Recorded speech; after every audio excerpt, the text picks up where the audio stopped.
2024-25 নাট্যবৰ্ষ শেষ হ'ল। 2025-26 নাট্যবৰ্ষৰ বাবে প্ৰতিটো নাট্য দলত আৰম্ভ হৈছে প্ৰস্তুতি।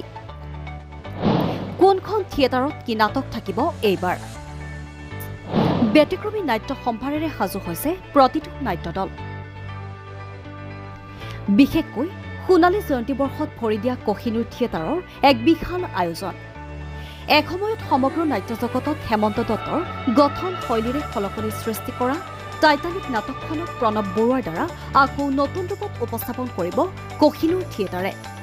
লগতে নাট্যকাৰ মৃদুল চুতীয়াৰ দ্বাৰা ৰচিত পৰিচালিত নাট প্ৰভু, লগতে চম্পক শৰ্মাৰ দ্বাৰা ৰচিত বকুলৰ বিয়া উৰুলি দিয়া।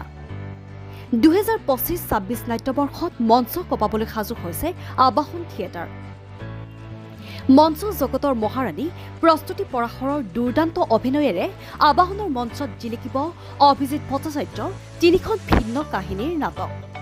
অহংকাৰ, মীনাক্ষীৰ সংগীত সন্ধিয়া, লগতে থাকিব কিছু বছৰ পূৰ্বে থিয়েটাৰ ভাগ্যদেৱীত খলকনিৰ সৃষ্টি কৰা গিৰিপ কাৰাপ কইনা আহিছে আকৌ নতুন ৰূপত নতুন কাহিনীৰে। সাজু হৈছে ৰাজমুকুট থিয়েটাৰ। ৰাজমুকুট থিয়েটাৰো কোনো গুণেই পিছ পৰি থকা নাই। 2025-26 নাট্যবৰ্ষত ৰাজমুকুট থিয়েটাৰৰ মঞ্চত অভিজিৎ ভট্টাচাৰ্যৰ দুখন বিশেষ নাট মহাভাৰতৰ শেষ অধ্যায় মাজৰাতিৰ ৰজা, পল্লৱ পৱনৰ মৰমসূতিৰ মহলদাৰ। শক্তিশালী নাট্য সম্ভাৰেৰে সাজু বৰদৈচিলা থিয়েটাৰ।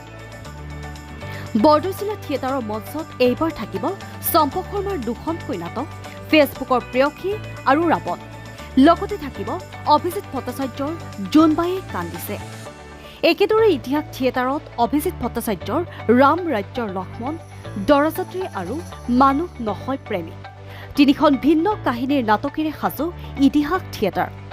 আনহাতে থিয়েটাৰ সূৰ্যৰ তিনিখন নাটক অভিজিৎ ভট্টাচাৰ্যৰ মোৰ চকুলেৰে একাপ চাহ, মৃত্যুৰ আবেদন, লগতে প্ৰশান্ত মেনাৰ নষ্ট পুৰুষ।